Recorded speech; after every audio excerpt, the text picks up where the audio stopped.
Many have pondered whether Din Djarin will be the one to bring the dispersed Mandalorian tribes back together ever since he claimed the Darksaber from Moff Gideon in the Mandalorian Season 2 conclusion. However, Din's unsuitability as the legendary Mandalorian commander is made abundantly obvious in the Mandalorian Season 3. Instead, there are more and more justifications for why Bo-Katan Kryze ought to be in charge of Mandalore, Darksaber or not. Bo-Katan is the only person capable of leading the Mandalorian tribes in retaking their homeworld, according to everyone, including the armor, who was initially dubious. Din Djarin is not qualified to serve as the leader of Mandalore, but that doesn't mean his spirit isn't in the right place. Bo-Katan's theft of Din's narrative about regaining Mandalore may have frustrated some, but this only proves that Jon Favreau and Dave Filoni have even greater plans for Din and Grogu's narrative. Now that Bo-Katan has been identified as the person who will bring the Mandalorian tribes together, it is critical to examine why Din would not have made a good commander for Mandalore and why Bo does. Din Djarin's poor speech-making abilities were made abundantly obvious in the Mandalorian Season 3,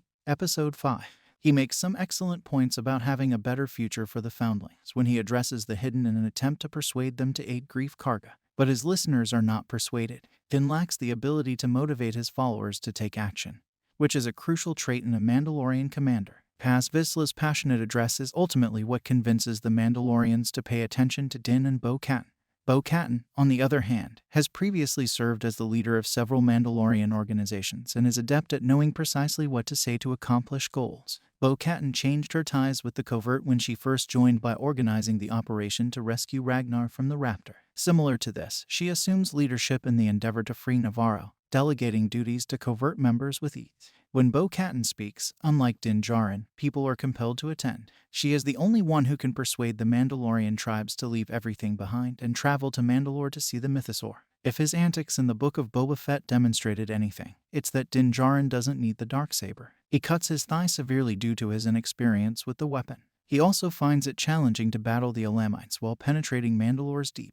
It feels like he is battling the blade, which is incredibly heavy for him to wield. Even then, it feels as though the Darksaber has selected someone else to manage the blade because he will require a great deal of practice and effort to use it correctly. Din finds it difficult to control the Darksaber's strength, but Bo-Katan uses it like an extension of her own arm. In The Mandalorian Season 3, Episode 2, Bo-Katan skillfully uses the Darksaber to defeat the crab-like cyborg when Din is hopelessly caught. Of course, she has used the sword before. In Star Wars Rebels, she used it to lay claim to the Kingdom of Mandalore. In any case, it is obvious that Bo-Katan is a superior user of the Darksaber than Din, raising the possibility that she may need to challenge him to a duel in order to reclaim the weapon and assume control of the Mandalorian.